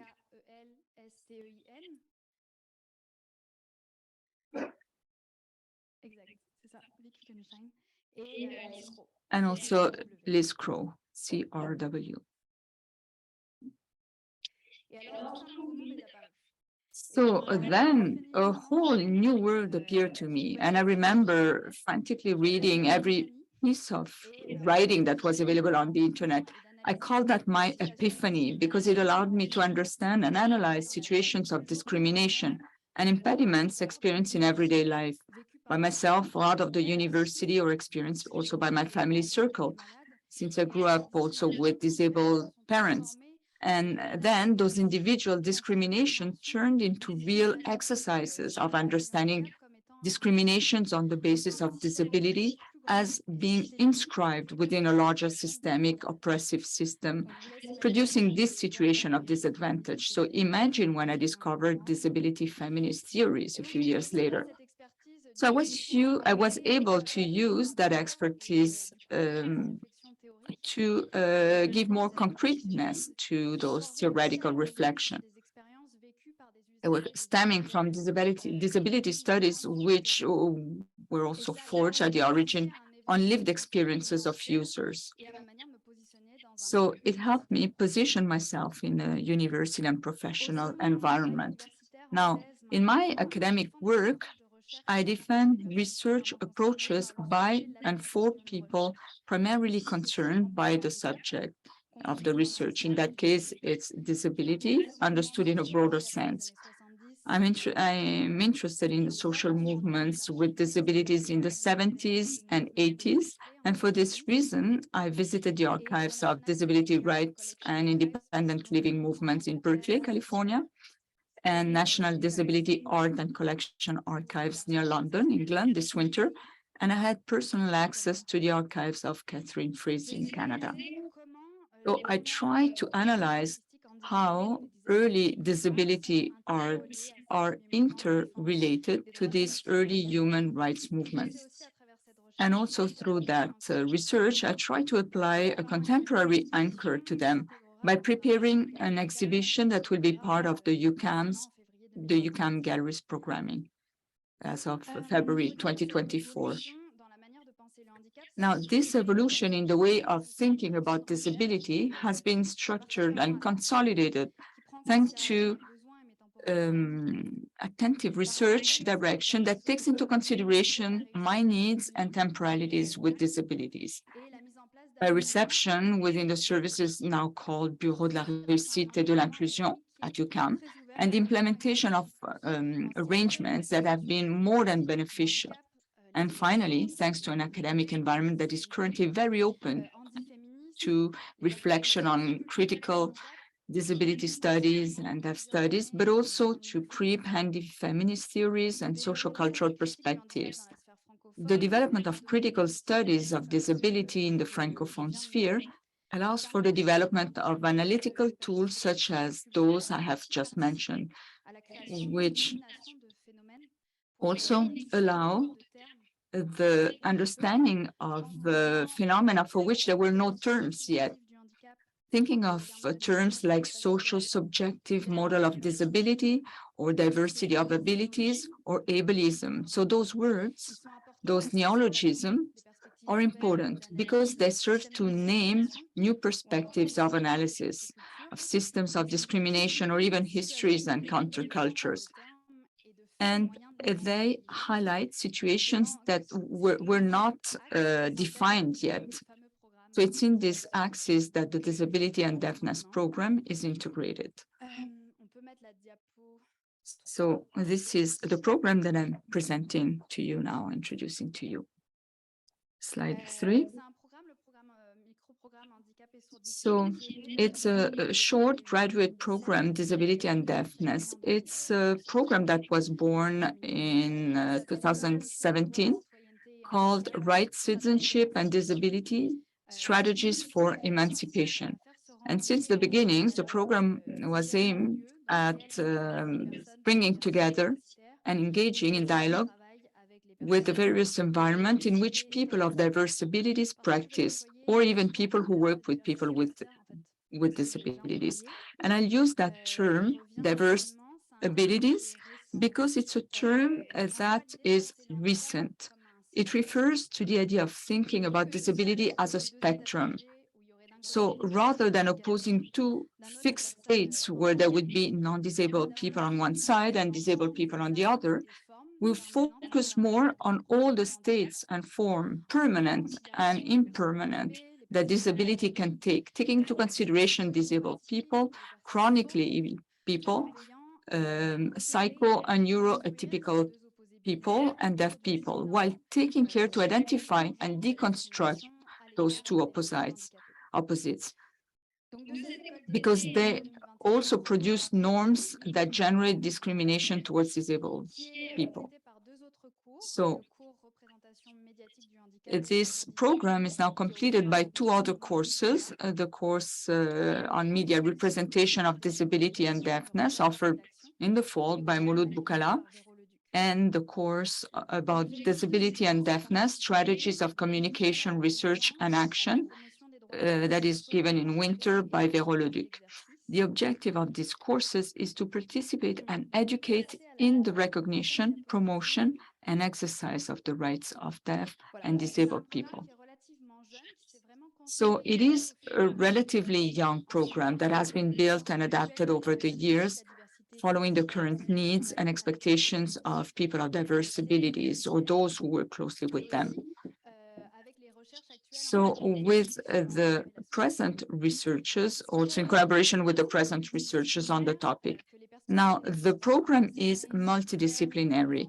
The perspectives of those affected are central to the training because people of diverse abilities are involved in the program in a variety of ways, as committee members, faculty, guest lecturers, but also as part of the students' community taking these courses. And this training allows for the development of best practices related to the promotion of rights and the exercise of citizenship through the study of several strategies, action, intervention, and critical and emancipatory research.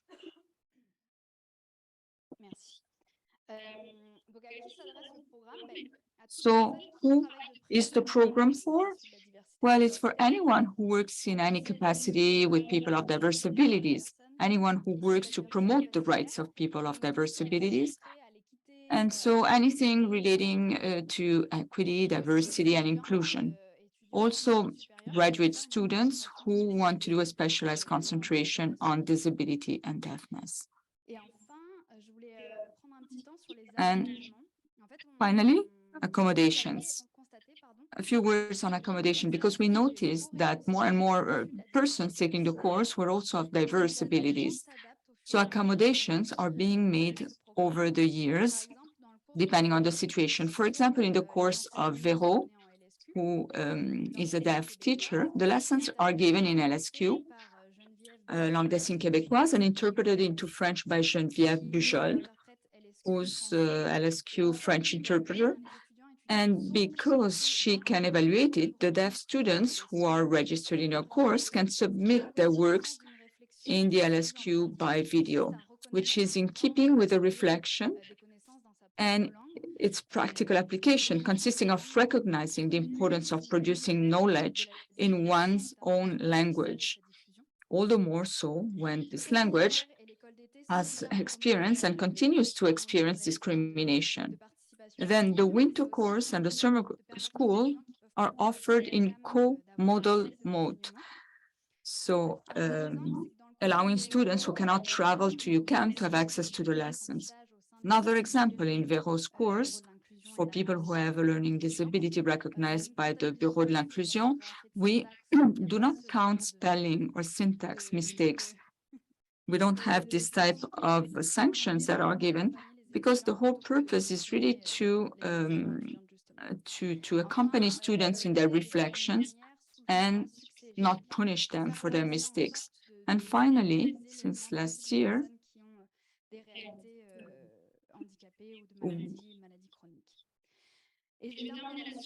well, finally, since last year, and that's the last slide, and I do my quick promotion of the summer school, and I'll close on that.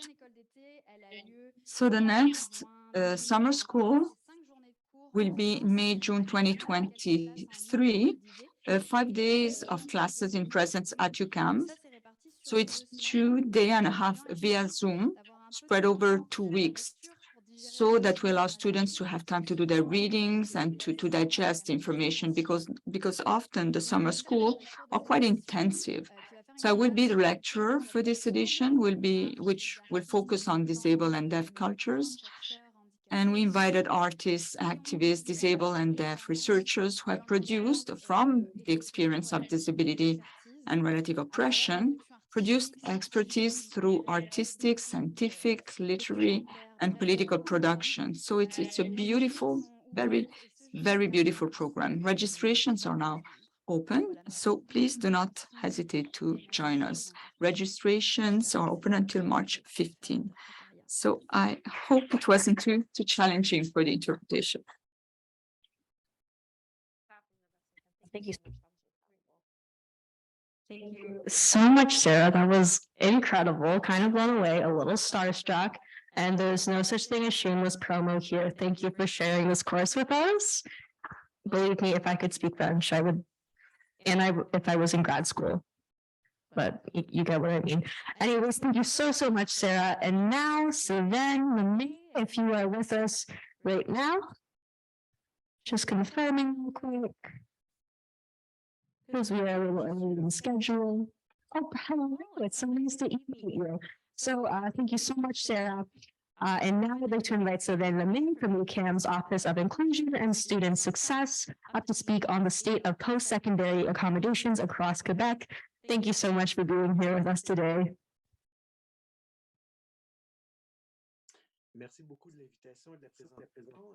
Thank you for the invitation for the presentation. I'll start by describing myself. I'm a man. I'm wearing blue. I have short hair and glasses. I'm also a person with a disability. You can't see it, but I use a wheelchair. And I did all 3 levels of university at UQAM. And in the past, I received a scholarship from ACIPS when I was doing my master's at UQAM. So today, what I would like to do with you, please tell me if I'm speaking too fast, is a paradigm at UQAM about a report that had a finding that the model of disability that the Service for Disabilities uses is more towards an office of inclusion and success. So we spoke about another conference about reasonable accommodations. It's not something to take lightly. It's not according to what the client wants, but it is a legal obligation in Quebec according to the Charter of Rights and Freedoms that has precedence over the Canadian one because it was there before. So a reasonable accommodation, as the previous speaker said, is not an ideal world. It's often the opposite of what inclusion is, but it's one of the means we have to try to reach equity, equality in post-secondary education. So it's a different journey with evaluations that are done with written work or an exam. The meeting of these obligations can vary from one person to another.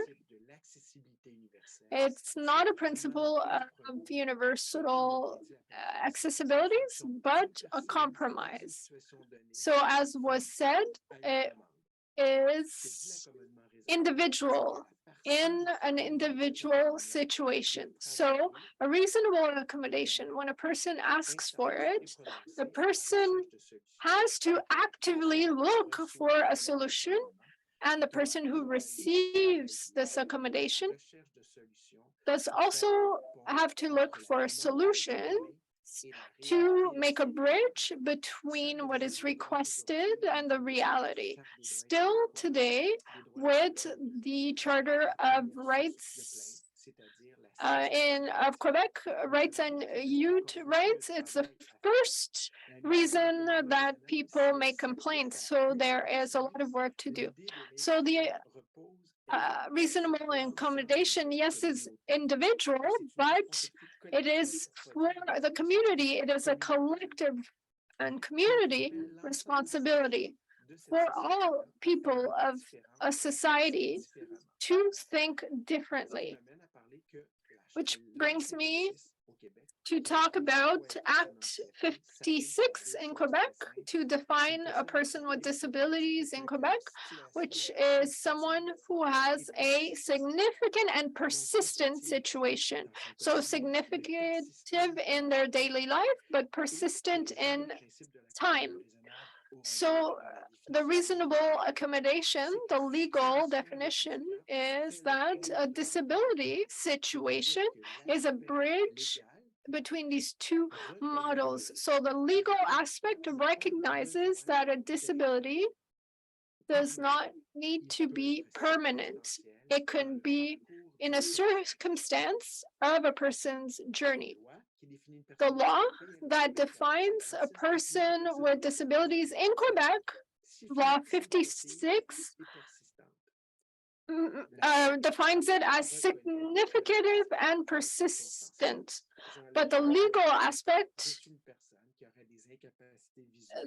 so for example, if I remove my glasses, I am a person who cannot see, a person that has a certain disability. Does that mean I am a disabled person? This is still being stuck in the medical model. But in Quebec, the situation of disability is confronted to two environments that are not accessible of a reality that does not take into account the versatilities and how society is composed of individuals, men, women, other, who have difficulties or not to have a space, a place in society. So let's talk about UQAM now. In 1985, we created a service for students with disabilities. So the university model, since 1976, since this law has existed, the definition of person with disabilities exists since 1976, and then the Charter of Rights of Human Rights in Quebec was written. So the program exists since 1985, which was defined with the medical model of disabilities. In the year 2000,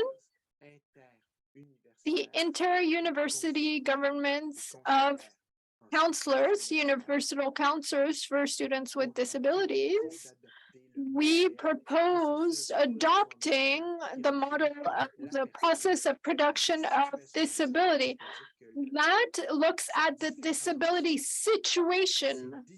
So a person's different challenges are not only their responsibility, but are also outside of the person.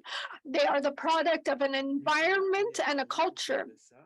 UQAM navigated this by created intervention structures, plans, counselors to help.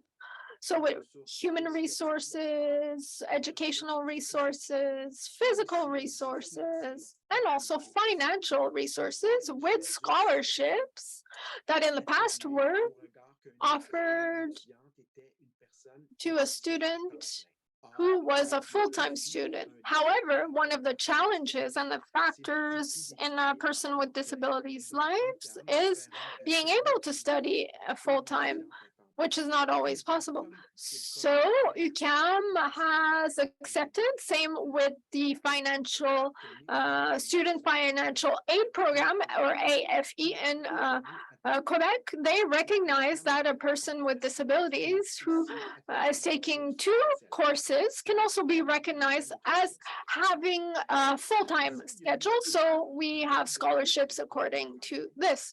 So there was a working committee after this called the Brodeur Report in 2017, 2018. We wanted to study the situation about the diversification of students. So remember that in 1985, we mostly had students that had mobility issues, spatial issues, having an access to a space, or a challenge with hearing, or a visual challenge. But up to 2017, 2015, in fact, the reality was that 70%, and then 80% and 90% now, the disability is no longer motor, visual, or on the hearing level, but more cognitive. Learning disabilities, ADHD, and recently with autism spectrum disorder. So this reality had a greater impact on teaching staff that had a challenge on evaluating, testing the learning of these students in a context where the challenge for them was to be able to complete the evaluation. So for example, now in accommodation, we have extra time, for example. So now today, we used to have 2,000 exams a year. Now we have 7,000 to 8,000. So this report, the Brodeur report, studied these disabilities and how to create a new model to ensure greater success. One of the conclusions of this report is that we had reached the limits of reasonable accommodations. So that was a case-by-case basis, as we presented at the beginning of the conference.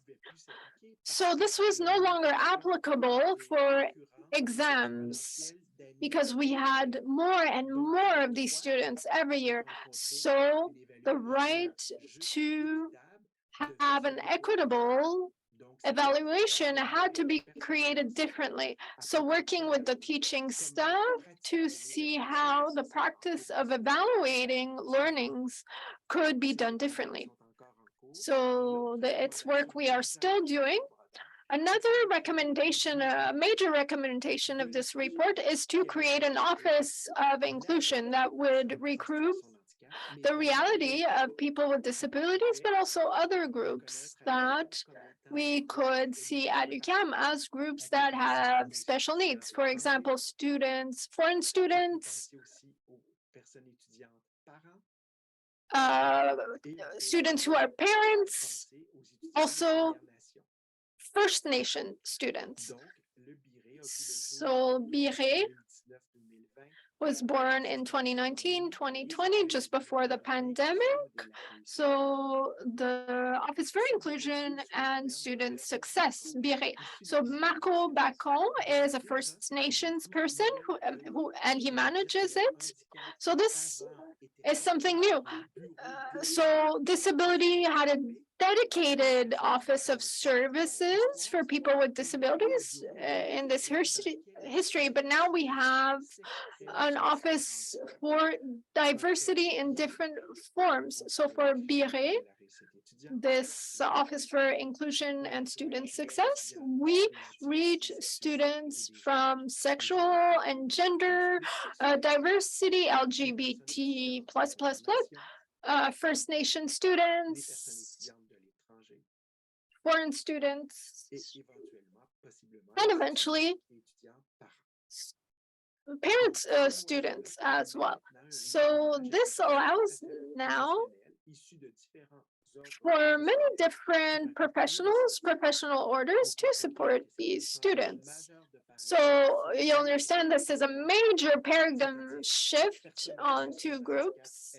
So people with disabilities themselves that often have defined themselves with their differences.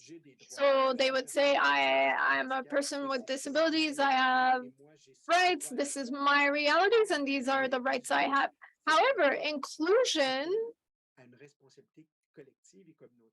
necessitates a collective community responsibility. So the UQAM community and the teaching staff that in their normative approach has a practice that is very old. So you study, there's written work, exams, and a final grade. But inclusion of this diversity among students brings the need for inclusive pedagogy that were new concepts that were introduced thanks to the history of people with disabilities also. So we have to reevaluate how we approach this. Same thing for CEGEPs. For evaluations, we have to guarantee that learning are evaluated and acquired. They are still done in a way that is very normative and traditional. So the Biré is trying to change this to accompany students to evaluate what is an inclusive exam. Is it just a 2-hour exam in the context of a 3-hour exam, or could it be an exam that evaluates many types of skills and not just written skills? Is the exam mandatory, or are there other ways to evaluate learnings? This means also accompanying the teaching staff through this new reality, also for students. And we have to do this in a 15-week semester at the university or college CEGEP. It's fast. We start in September and December, it's already done, and we start over in January or February. So we have to support this. So what the Biré wants to do with training, awareness raising, and knowing the legal aspects, so the obligation of reasonable accommodations. So greater than this also is inclusion, preparing our courses, our general assemblies, in a diverse way. So with vegetarian meals, the no cow milk, for example, because the cows are their friends, whatever, not important. If it's allergies, if it's having vegan choices, because there is a reality that is important for certain groups of students. So this is expressed also in the idea of the need of subtitling, interpretation, of transcription. So all of this reality. So UQAM has decided to put in place 5 equity and inclusion working groups. We can't work just on inclusion, we also have to work on diversity and equity. So this group is diversity, equity, inclusion. So diversity of abilities, of learning styles. We don't have all the same shoe sizes, so why would our brains all be the same and learn all in the same way? So diversity, inclusion, and also equity. Equity is a value that is added to equality. So these 5 working groups that we have with UQAM, equity, diversity as UQAM, these 5 working groups were launched on December 3rd of last year on the International Day of People with Disabilities. So there's also a working group against racism, inclusion of First Nation peoples, also the working group on inclusion of people with disabilities, on which I work with another teacher from UQAM. So this working group is a bridge between reasonable accommodation and the model of disability in creating a new bridge between student reality. So the creation of this Office for Inclusion and Student Success is rich of 35 years of experience, and with its expertise, it can put in place services with its human resources at UQAM that have similar challenges. So if we accompany students in all levels of education, if they graduate and they become teachers, lecturers, work colleagues, professionals, these people, if they had challenges during their studies, they possibly have challenges when they become human resources. So these working groups want to change paradigms, find balance, find ways to work in a harmonic way with practices with everyone. Other work in progress, acting for inclusion of women and LGBTQ plus, and strengthening the access to equality in employment. If we realize that the inclusion is transversal, so we cannot tackle those 5 initiatives or the mission of the Office of Bureau de la Réussite. We cannot tackle that as closed or isolated initiatives. We have to work in collaboration transversally, but there are steps that we need to take. We have to sit down together, disabled persons, and on those initiatives, equity for disabled persons, we have 4 students from the 3 levels of education. We have 2 employees, professionals. We have also professors and teachers. All together, we have to sit down. So those 5 work in progress will have to break down the barriers, the obstacles that we have. So working in an isolated fashion would be against the whole purpose of inclusion. For the next couple of years, we'll have to come up with policies and offer avenues for solution in to tackle those issues. that will come up. Now, the Bureau has a director from First Nations, and the report showed that if success can be obtained through measures that we put into place, not only accommodations, because accommodations are referring to a legal aspect. If we are in a social model of disability, we'll talk about adjustments. So what are the accommodations or the adjustment necessary so that the person can unfold for his potential? And those accommodations that we put into place, for example, for a person who is deaf, like the note-taking or the subtitles, may be used also for other purposes, because then somebody else could have access to the content of the course by having access to the note-taking that was not designed for him, but it's also useful for that person. And also the automatic door, for example, is not useful only for the person with a wheelchair. It could be helpful for any person who needs to open a door for a permanent need, or maybe because I have my hands filled with coffee or tea, and I need to get in an automated way. So the idea of inclusion calls upon everybody to contribute upstream, while the accommodation is about working on an issue that we didn't identify before. So it's really a different type of outlook.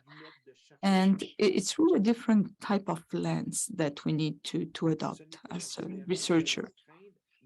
So we shouldn't fear the difference, but we should instead fear the indifference.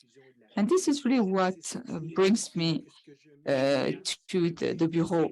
It's that spirit aiming at success for a broader population. So in that way, I leave aside the fact that I'm a disabled person because the measures are offered to the whole group. So in that situation, I become one of the members of the group who is a person in a state of disability who might need or not need that support. But I'm not asking for that because I'm a disabled person. I'm asking that accommodation because it is available. And my right is to use it or not. So it's really a major shift of, in the approach. Now, this will never prevent us from having reasonable accommodations. Why? Because it's a legal aspect. It's a necessity. But the more we will be working in a perspective of equity, of diversity and inclusion, the less those accommodations will be numerous. And it's also a way to prove that our society is much more accessible, even for requests, minor requests that we may receive.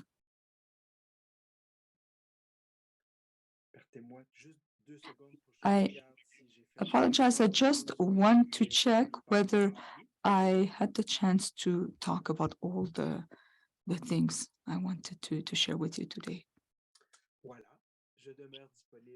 So I'm here. I'll be with you until the end. So if you have any questions or if you need any comments, please contact me. So I hope I wasn't too much of a challenge for the interpreters. And I hope I didn't confuse your ideas.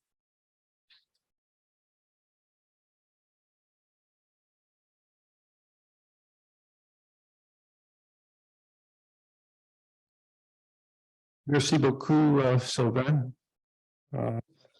Thank you. Thank you so much, Sylvain. That was really excellent. So let us take a 15-minute break. 15 minutes, and then we shall return.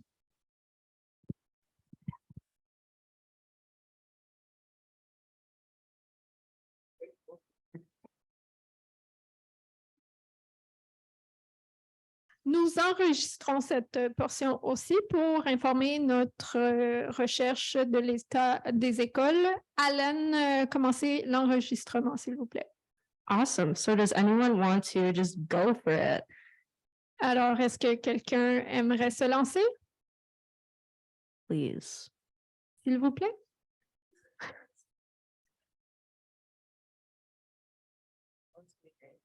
Going once, Une fois, going twice, 2 fois, going 3 times. 3 fois. Anything in the chat? Est-ce qu'il y a quelque chose dans la boîte de clavardage? Well, I will say this is a national tour. So if you want to speak on Quebec specific issues, this is a great chance for other students to learn about your experience.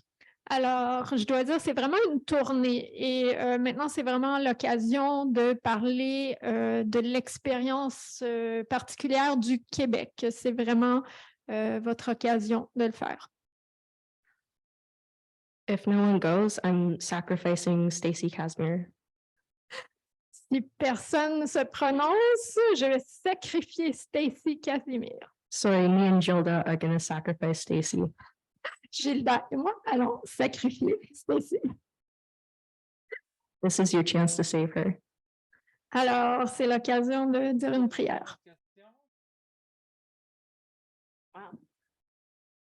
Well, Stacy, Stacy?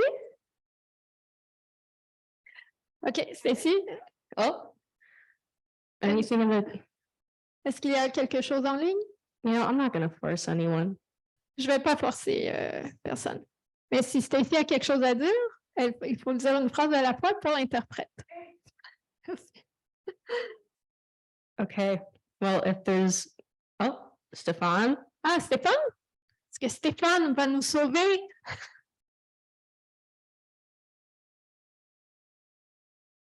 why would? Well, I think they got fed up of our technical problems and they all left. this is welcome to the Carly and Gilda show.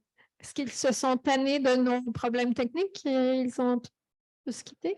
Okay, at this point, if we are not game for the discussion section, let's just call it and eat a lot of sandwiches. Alors, si personne n'est intéressé par la portion de discussion, mais on va conclure et manger beaucoup de sandwichs. Je n'aurais pas pu le dire mieux. Katya, if you want to deliver some closing, can we do closing remarks if we don't have interpretation? Stéphane, Stéphane, oui. je n'entends pas. So Stéphane can't hear. Can you stop for 2 seconds? Thank you so much for Gilda. Moi, j'aime ça être caché en arrière d'habitude, fait que Usually I like to be hidden in the back, but it's a whole change for me here being at the front. But if you have any questions for me, that's fine. So cool. alors, Carly me demande pourquoi es-tu si cool? Ou comment? Hein, on va être vraiment précis. Comment es-tu pour être si cool? Je ne sais pas. I don't know.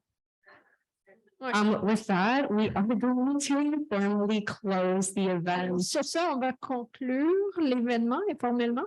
It's been good. Ça a été très bon, It's been unique. unique. Gilda's great at her job. Gilda est excellente à son travail. She goes above and beyond.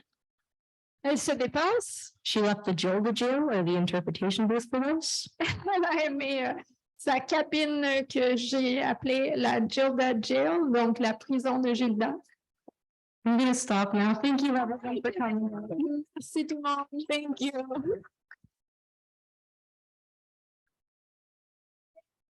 Yay. Yeah, but for real, please take sandwiches, and if you don't get interpretation advice, please take them back.